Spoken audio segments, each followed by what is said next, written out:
दोस्तों, पेश है खूनी तलवार शेरबाज। ये इसका कवर पृष्ठ है।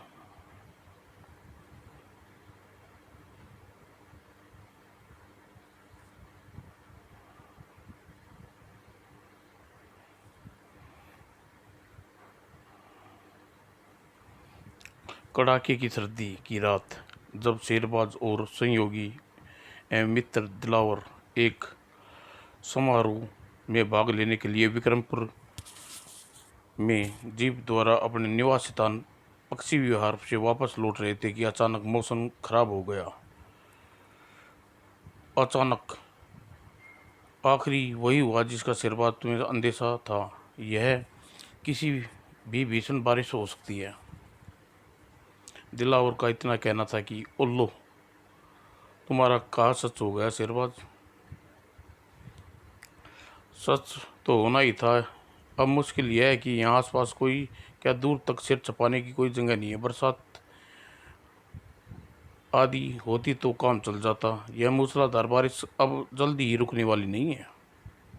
तुम ठीक कहती हो दिलावर। जिंदगी में पहली बार तुम्हारी बात न मानकर बहुत मुश्किल बड़ी गलती की है।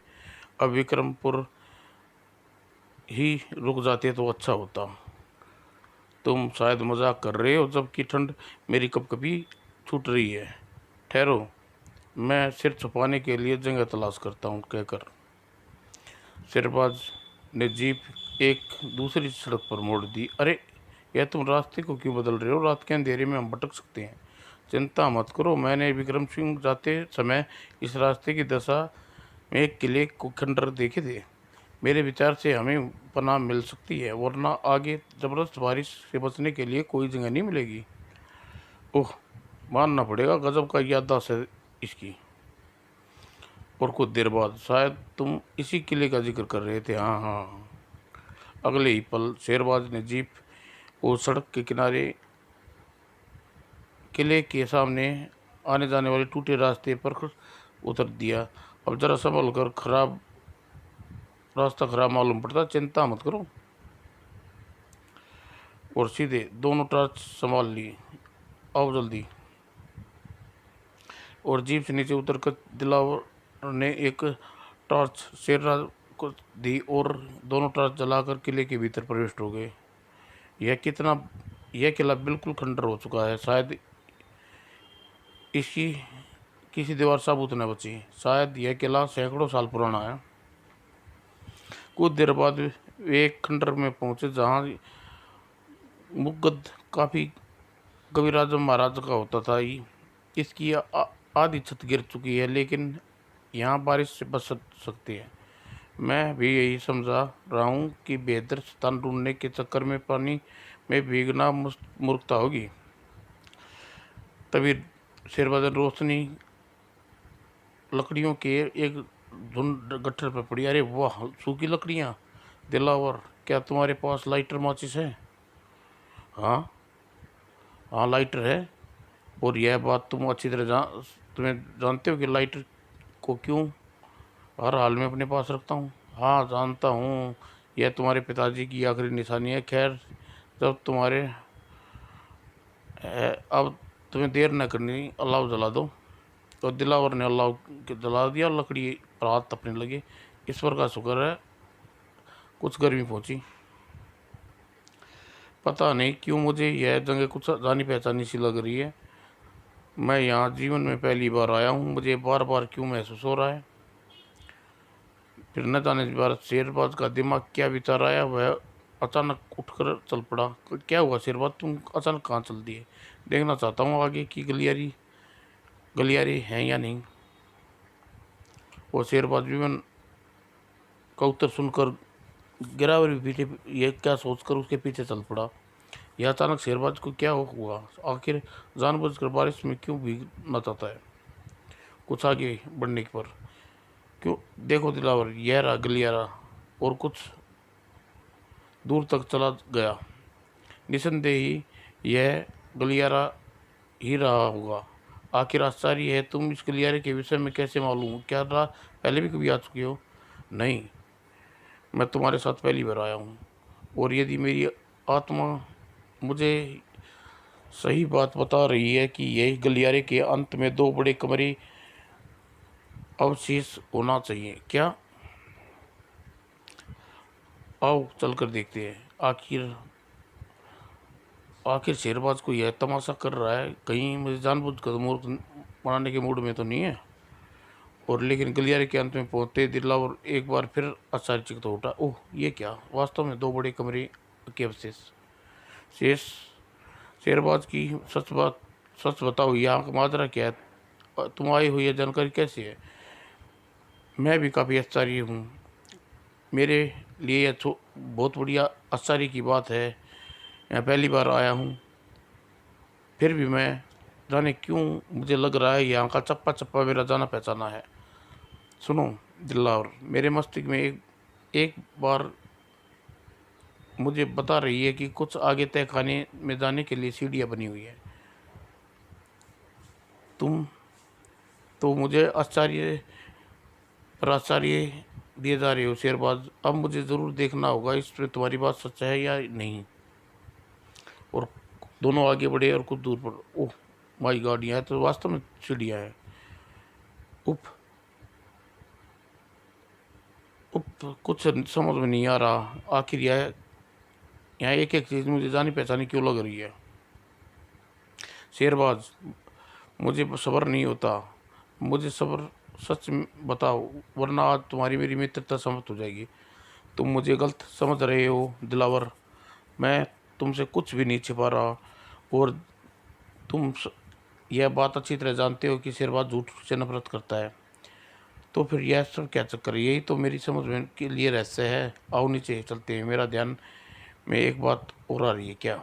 नीचे तय खाने में पहुंचकर शेरबाज, अब जो था क्या दिखाना चाहते हो? इन दीवारों में से किसी एक दीवार में कोई छिद्र होना चाहिए। और सिर दी देखो, यह रहा वह छिद्र। हाँ, ये तो है, लेकिन छिद्र में विशेषता अभी बताता हूँ। और शेरबाज ने दीवार के छिद्र में हाथ डाला और न जाने क्या हुआ। और तभी पीछे दीवार आहिस्ता आहिस्ता सरकती हुई चली गई। अरे गुप्त दरवाज़ा! कहीं मैं कोई सपना तो नहीं देख रहा? गड़गड़। और भीतर आओ दिलावर।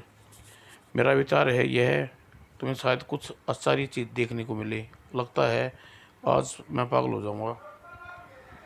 और जैसे ही शेरबाज पीछे चलता हुआ उस दरवाजे में प्रविष्ट हुआ, निश्चित रूप से यह सैकड़ों साल पुराना किसी राजा का शाही संग्रह है। वह तो ठीक है शेरबाज, लेकिन मैं पूछता हूँ, यह रात तुम्हें कैसे मालूम? क्या तुम्हारे शरीर में सैकड़ों वर्ष कोई भूत घुस गया है? यह हो भी सकता है दिलावर, क्योंकि मुझे मेरे भीतर कुछ परिवर्तन महसूस हो रहा है। हे भगवान, यह क्या! यह आवाज़ मुझे पागल बना रही है। वह वाह दिलावर, वह देखो, वह रही मिसाल। कोशिश करके देख लो। देखो, वह रहा जल रही है। ओह, मैं कहता हूँ तुरंत यहाँ से बाहर चलो, वरना यह दम घुट जाएगा। मैं महल में पागल हो जाऊंगा।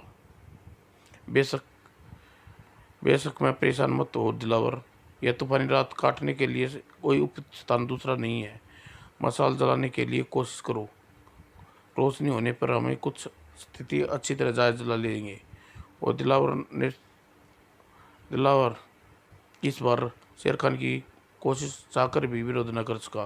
कमाल है, यह मसाल तो अब भी काम कर रही है। गुड, अब यहाँ देखो। वस्तु देखकर क्यों दीवार पर विचार है तुम्हारा? यह संग्रह किस शताब्दी कितना पुराना होगा? यही यही हालात देखकर मैं अंदाजा नहीं लगा सकता, क्योंकि किले की कमरों की अवशेष देखकर यह दावे के साथ कह सकता हूँ यह किले कम से कम 300-400 साल पुराना है।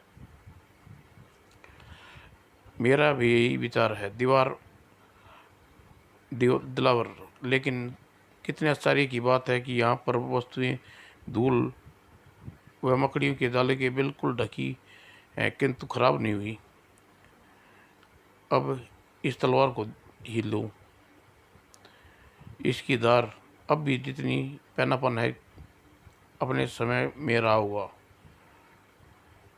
लो जरा तुम भी देख लो। समझ में नहीं आता ही आखिर शेरबाज इस शतान पर इन वस्तुओं के प्रति इतना उत्सुक क्यों है। और पहली बार दिलावर को देखकर शेरबाज जैसे दूसरी तलवार उठाई। ओह, यह क्या, मुझे अचानक क्या ऐसा कि महसूस हो रहा है जैसे तलवार मेरा बहुत पुराना संबंध है। निश्चय ही रूप से यह तलवार कोई साधारण तलवार नहीं है। इसकी बनावट ऐसी ऐसी लगती है यह किसी राजा महाराजा की शान की है।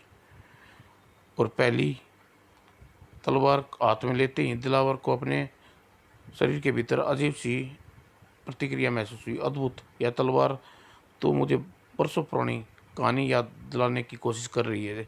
आखिर क्या संबंध है मेरा इस तलवार से।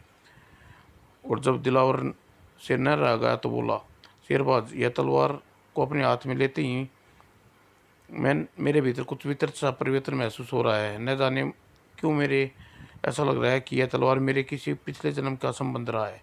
आश्चर्य है, मैं यही यही बात भी महसूस कर रहा हूँ दिलावर। और न जाने क्यों मेरी इच्छा हो रही है कि तुमसे तलवार के दो हाथ करूं। क्या ऐसा मेरी इच्छा कर रही है तो देर किस बात की, आओ दो दो हाथ हो जाए। ज़रूर, शायद इसी से रहस्य की गुत्थी सुलझाए।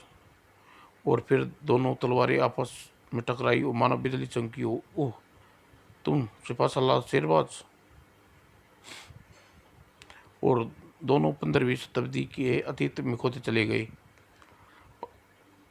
भूतकाल की 500 साल पुरानी अपने पूर्व जन्म की घटनाएं उन्हें मस्तिष्क में चित्रित के समान दिखने लगी। 15वीं शताब्दी में यह किला दूर दूर तक फैला हुआ चंद्रपुर नाम का एक राजा सम्राम सिंह था।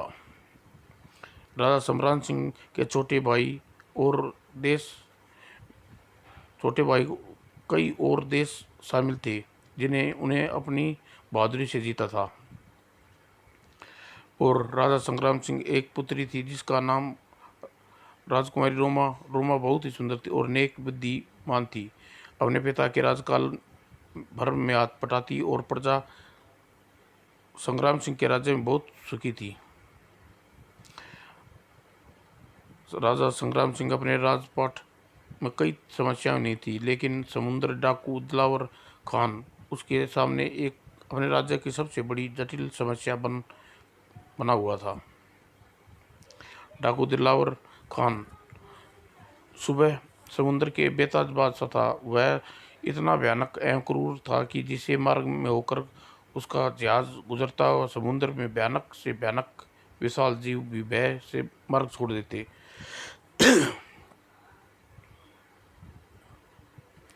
डाकू दिलावर खान मार्ग में जो व्यापारी या यात्री वाहक जहाज आता था वह उसे चुटकियों में बजाते ही लूट लेता था और उन्हें सवालों का खून पानी में बहा देता था। राजा संग्राम सिंह कुखार समुद्री दृश्य दिलावर खान का सिर कुचलने के लिए 20वीं बार कोशिश की, लेकिन हर बार नाकामी रही। क्षमा करें महाराज, इस बार भी वह शैतान दिलावर खान हमारे हाथ से बच निकलने में सफल हो। ओह, इस तरह डाकू दिलावर खान राजा विक्रम सिंह के दिन प्रतिदिन सिरदर्द बनना जा रहा था। सरदार शाही जहाज आ रहा है, तैयार हो जाओ साथियों। मुझे जो खबर मिली है उसके अनुसार यह शाही जहाज सोनापुर राज्य से कर के रूप में राजा संग्राम सिंह के लिए बड़ा खजाना आ रहा है।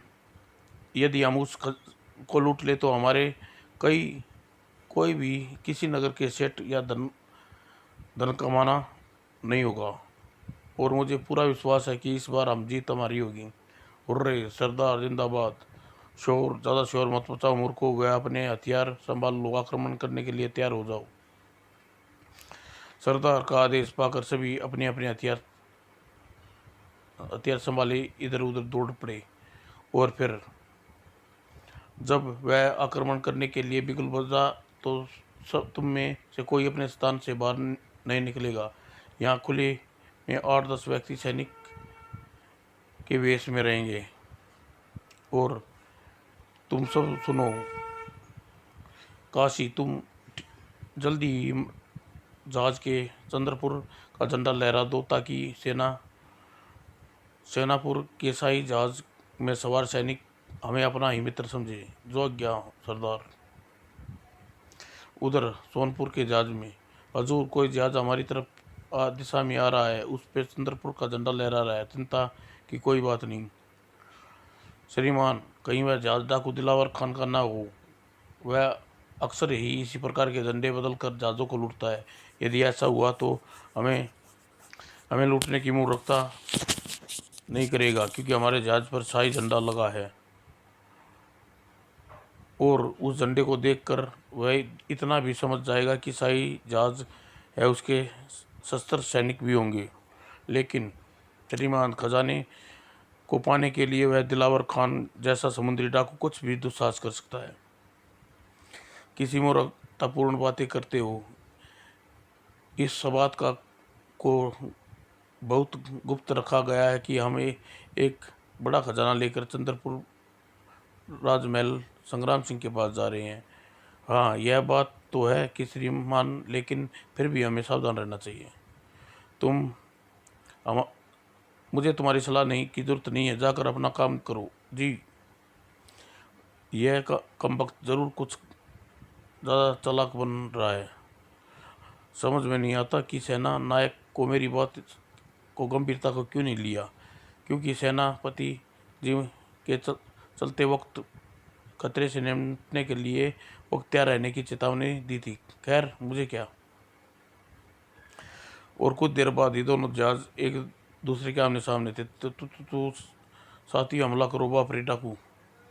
और डाकू दिलावर खान के साथियों ने तुरंत शाही जहाज पर भयानक ढंग से हमला कर दिया और बेचारे शाही जहाज के सैनिक संभल भी नहीं पाए थे कि डाकू जहाज शाही जहाज पर आ सटा।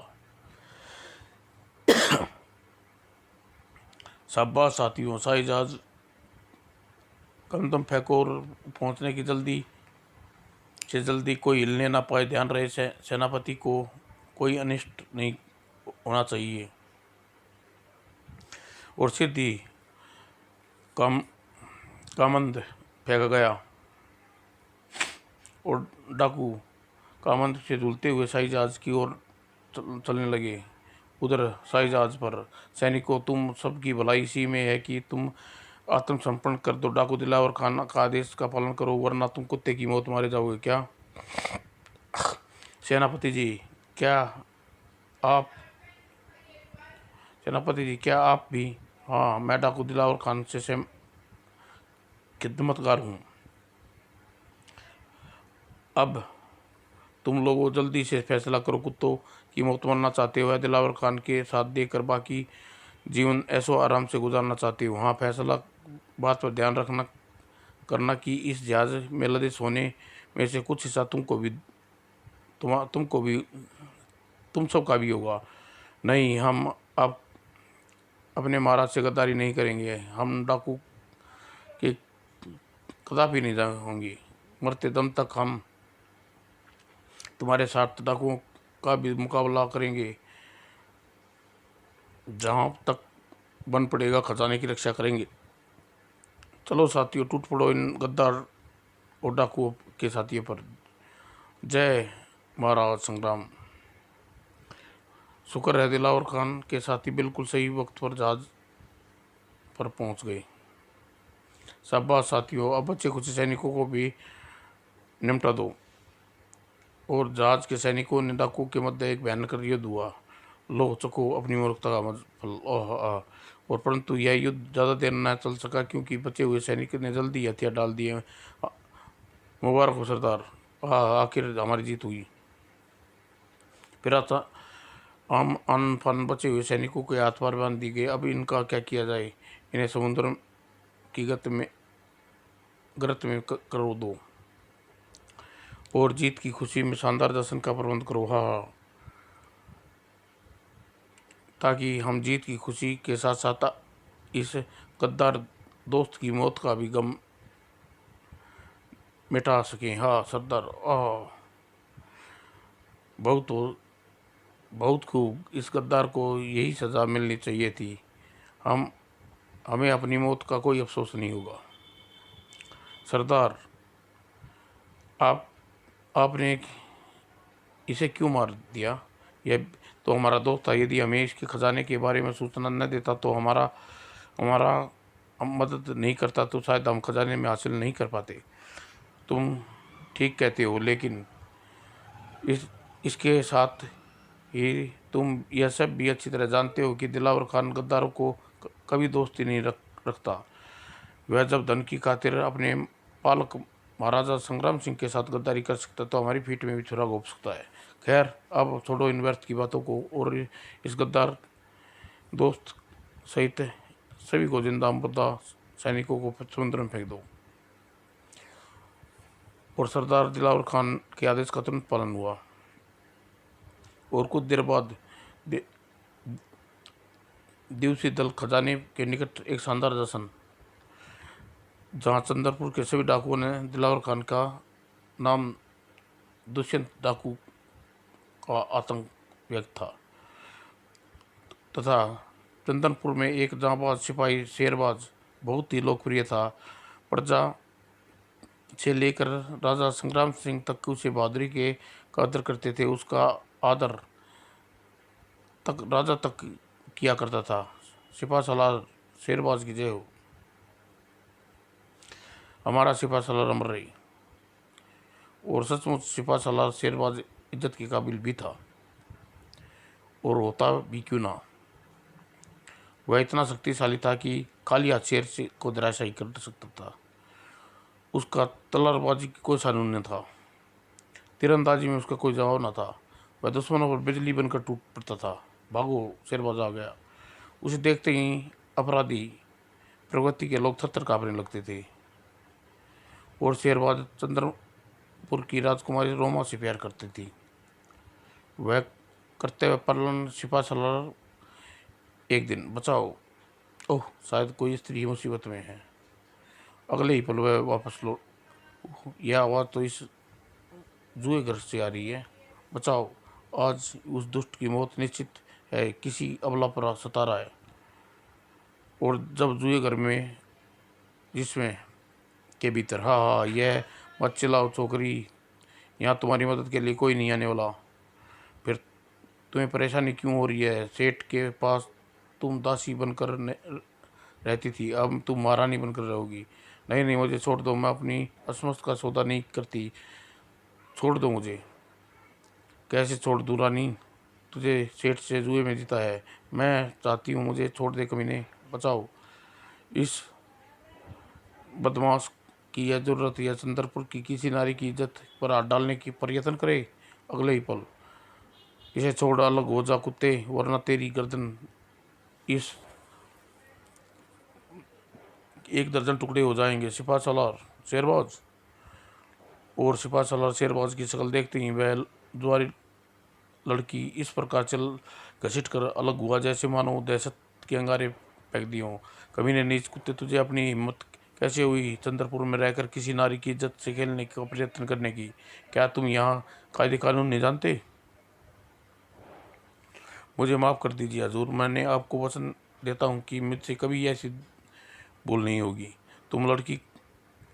तुम यह लड़की जहाँ उठा कर लाए हो तुरंत वहाँ इज्जत के साथ पहुँचा दो तथा इसके साथ दुर्व्यवहार किया है उसके बदले में हरजाने के रूप में 50 स्वर्ण मुद्राएं दो। मैं हरजाना देने के लिए तैयार हूँ हजूर, लेकिन मैं इसे उठा कर नहीं लाया। मैंने इसे उस सेठ से जुए में जीता है। लड़की उसी सेठ की दासी है।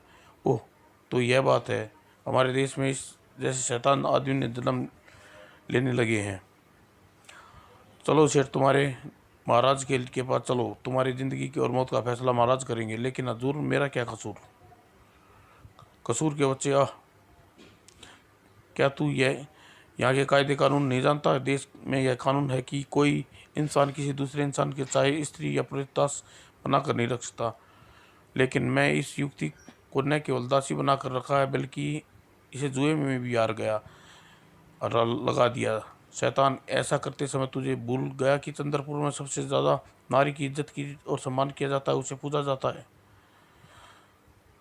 दोस्त, तूने जितना सजा मिले उतनी कम है। चल मेरे साथ महाराज के पास, क्षमा कर दें। मैं इस देश का वासी न होने के कारण यहाँ के कायदे कानून के वाकिफ नहीं था।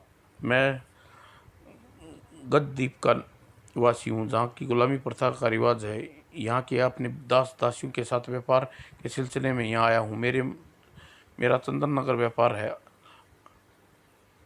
व्यापार है। अनजाने में मुझसे यह भूल हुई है, इसलिए मुझे माफ़ी चाहता हूँ। ओह ठीक है सेठ, चूँकि परदेसी हो इसलिए पहली बार तुम्हें माफ़ करता हूँ, लेकिन अब तुम यहाँ रहो तो यहाँ के कायदे कानून के अनुसार रहना। तुम्हें मेरी ओर से पहली और आखिरी चेतावनी समझा, मैं समझ गया। और तुम कान खोल कर अच्छी तरह सुन लो। असभ्य है, यदि तुमने कभी किसी नारी का अस्वस्थ के साथ पेश आए तो तुम्हारी गर्दन सबूत यही बचेगी। ओह तो चल तो चलो, अब ये लड़की को मुआवजे के रूप में 50 सोने के सिक्के अदा करो और यहाँ से दफा हो जाओ। जी हजूर, जी हजूर, अभी लीजिए।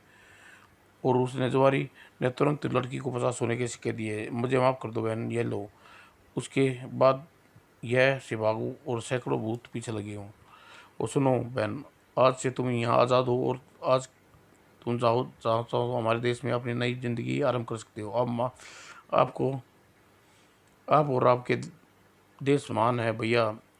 यहाँ आप जैसे मर्यादा पुरुष तुम इंसान रहते हैं। उस देश में ऊँचे कभी कोई इंसान दुखी नहीं रह सकता। तभी सिपा सलाह शेरबाज जय हो को क्या बात है हजूर, महाराज ने आपको इसी समय याद किया है। ओह अच्छा, तुम चलो, मैं अभी आता हूँ। आओ बहन, तुम्हें बाहर छोड़ दूँ। शुक्रिया भैया। बाहर आकर सुनो बहन, तुम्हारे रहने के लिए कोई अच्छे सस्ते मकान मिल जाएंगे। कभी कोई कष्ट हो तो मेरे पास चली आना, तुम्हारी हर संभव मदद करूँगा। यह आपका उपकार नहीं भूलूंगी भैया। और इस उपकार की क्या बात है बहन, सिपा सलार होने के नाते एक बसी बेसहारा को मदद करना मेरा धर्म था, कर्तव्य है। अच्छा अलविदा, मुझे इसी समय महाराज के पास पहुंचना। आशा है फिर तुमसे कभी मुलाकात होगी। अच्छा अवश्य ज़रूर मेरे भैया। और शेरबाज अपने घोड़े पर राजमहल चलता है। पता नहीं महाराज ने मुझे क्यों अचानक बुलाया है। और कुछ देर पश्चात दरबार में, महाराज की जय हो। आपने मुझे याद किया महाराज। हाँ सिपा सलार शेरबाज, हुक्म कीजिए। महाराज आपका ये नाचित सेवक आपके लिए इशारे पर अपनी जान तक लौट आपके चरणों में तैयार है। महामंत्री जी, आप हमारे पुरखों की खूनी तलवार मंगाइए। जो आज्ञा महाराज। और महामंत्री के आदेश पर सिरदी कर्मचारी खूनी तलवार लेकर राज दरबार में चंदन सिंह के सामने उपस्थित हुआ। सिपा सलार शेरबाज, यह खूनी तलवार हमारे पुरखों की है।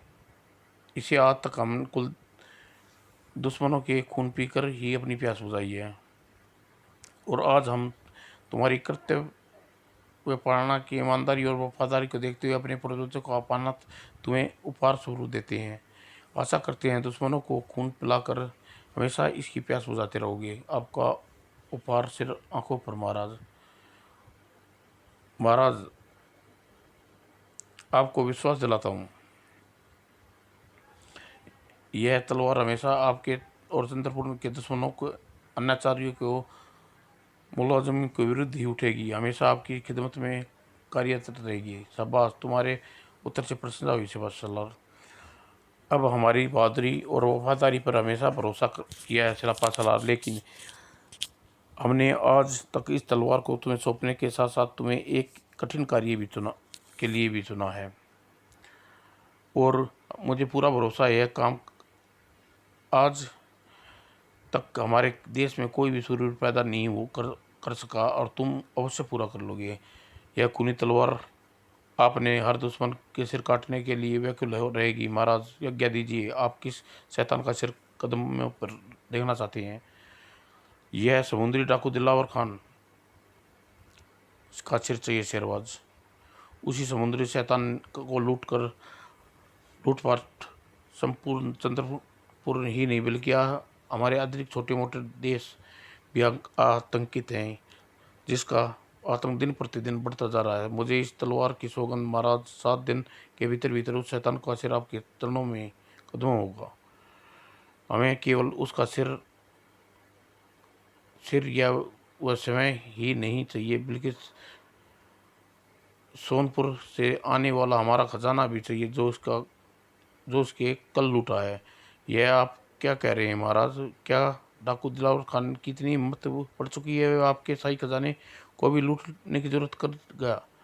बेशक अब वह इतनी दुस्साहसी हो गया है कि हम चाहते हैं कि जल्दी ही जल्दी उसका सिर कुचल दो। हम एहसास है इसलिए कि उसके पते ठिकाने के बारे में आज तक कुछ नहीं मालूम हो सका, जबकि उसे अपने भेदियों द्वारा हमारे गुप्त बात की जानकारी मिलती रहती है। यही कारण है कि केवल उसी जहाज को लूटता है जिसमें ढेर सारा धन होता है। ओह, इसका मतलब यह हुआ कि दिलावर खान के भेदिए देश के भीतर और बाहर चारों तरफ फैले हुए हैं। ठीक है महाराज, मुझे आज्ञा दीजिए, मैं उस शैतान को पाताल से भी खोज निकालूंगा, शायद खजाने समेत आपके सामने पेश करूंगा। हम उस दिन का बेसब्री से इंतजार करेंगे। ईश्वर तुम्हें सफलता प्रदान करे। वो शेरबाज और संग्राम सिंह को विदा लेकर के पश्चात शेरबाज लंबे लंबे कदम बढ़ता हुआ बाहर चल दिया। उधर राजकुमारी रोमा शेरबाज के प्रेम करती थी, उस पर अपनी जान छिड़कती थी और उसे एक दासी द्वारा दरबार में अपने पिता शेरबाज की बातचीत का पता चला। ओह नहीं नहीं, ऐसा नहीं हो सकता, कह दो यह झूठ है। पिताजी उस दरिंदे डाकू शेर दिलावर खान को पकड़वाने के लिए जिम्मेवारी शेरबाज को सौंपी है। यह कह दो यह झूठ है। परंतु मैंने आपको जो बताया वह सच बताया। राजकुमारी जी, शेरबाज दरबार से जा चुके हैं, मुझे विश्वास है दिलावर खान अवश्य ही खोज करेंगे। नहीं नहीं, दिलावर खान को पकड़ने इतना आसान काम नहीं है, बहुत ही भयानक एवं जालिम इंसान है, जिसके खून बहाना पानी बहाने जैसा है। इससे शैतानियत भी पनाह मांगती है, जिससे सामने में जुल्म सितम के सिर रुक जाते हैं। उसके आगे गुलाम अपराधी भी कांपते हैं। उसके टकराना कोई हंसी ख्याल नहीं है। पर लाख कोशिश करने के बावजूद भी हमारी सेना उसे नहीं पकड़ पाना तो दूर, उसका पता ठिकाना भी मालूम नहीं कर पाई। तो मेरा शेरबाज अगले ही पल, नहीं नहीं, मैं अपने शेरबाज को उस जालिम डाकू के हरगिज नहीं टकराने दूंगी, उसे हर कीमत पर रोकूंगी। और सीधी अपने महल से बाहर निकली। उस समय शेरबाज घोड़े पर सवार होने जा रहा था। ठहरो शेरबाज और राजकुमारी रोमा। अब रोमा शेरबाज के निकट पहुंची। क्या बात है रोमा, तुम इतनी बदहवास क्यों हो? हे मेरे प्रीतम, मुझे सच सच बताओ, जो तुम मैंने सुना वह सच है? तुम वास्तव में भयानक डाकू से टक्कर लेने जा रहे हो? हाँ, लेकिन तुम इतनी घबराने की क्या बात है? डाकू दिलावर खान देश का दुश्मन है, उसे पकड़कर मेरा कर्तव्य है। और फिर महाराज के आदेश पर मैं अपनी जान भी दे सकता हूँ। उसे पकड़ने तक बहुत आसान है। तुम डाकू दिलावर के खान को नहीं जानते शेरबाज। वह मेरे प्रीतम, वह इंसान के रूप में पूरा शैतान है। मौत से खेलना उसका शौक है। नहीं तो तुम्हें टकराने की इजाज़त हरगिज नहीं दूंगी। शायद तुम्हें अपने प्यार पर भरोसा नहीं है रोमा। यदि दिलावर खान शैतान है तो मैं हैवान हूँ। यदि उसे अपनी शक्ति पर भरोसा है तो मुझे अपनी बाजुओं की ताकत पर नाज है। मेरे लिए चिंता मत करो रोमा, विश्वास रखो, दिलावर खान को जिंदा या मुर्दा महाराज के सामने पे अवश्य पेश करूंगा। नहीं मेरे प्रीतम, मेरे मुझे पकड़ना मुश्किल है ही नहीं, उसे टकराने का विचार त्याग दो मेरे प्यार की सुगंध। रोमा इस कसम को शेरबाज को क्रोधित पागल हो उठा, लेकिन फिर अपने अपने आप को संभालते हुए नरम स्वर में बोला, रोमा मुझे प्यार का सौगंध देकर तुमने मेरे प्यार को गाली मत दो, मुझे कमज़ोर मत बनाओ, और ना ही तुम्हारे प्यार की सुगंध रख रख नहीं पाऊंगा, या फिर मैं आत्महत्या कर लूँगा। नहीं नहीं मेरे प्रीतम, ऐसे शुभ बातें मत निकालो। तो फिर मुझे अपनी सौगंध वापस लो रोमा, मुझे मुस्कुराते हुए विदा कर दो। और शैतान दिन अब पूरे हो चुके हैं। ठीक है प्रीतम, जाओ, अपनी सौगंध मुझसे मुक्त करती हूँ, लेकिन इतना ध्यान रखना, यदि तुम्हें कुछ हो गया तो मैं भी जीवित नहीं रहूँगी। विश्वास रखो रोमा, मुझे कुछ नहीं होगा। दिलावर खान को पकड़ने के लिए साथ मैं तुम्हारे महाराज से तुम्हारा हाथ भी मांग लूँगा। मुझे विश्वास है कि वे इनकार नहीं करेंगे। ओह क्या सच? बिल्कुल सच प्रिय। और उसके बाद शेरवाज रोमा से प्यार भरी हुई विदा लेकर अपने निवास स्थान की ओर चल पड़ा। क्या शेरबाज डाकू दिलावर सिंह को पकड़ने में सफल रहा? क्या राजा खजाना वापस दिला सका? क्या खूनी तलवार का रहस्य? क्या शेरबाज पुनर्जन्म राजकुमार रोमा को पा सका? क्या शेरबाज को दिलावर सिंह? तो अगली कॉमिक्स है आखिरी मुकाबला दोस्तों, जल्द ही पेश करूंगा।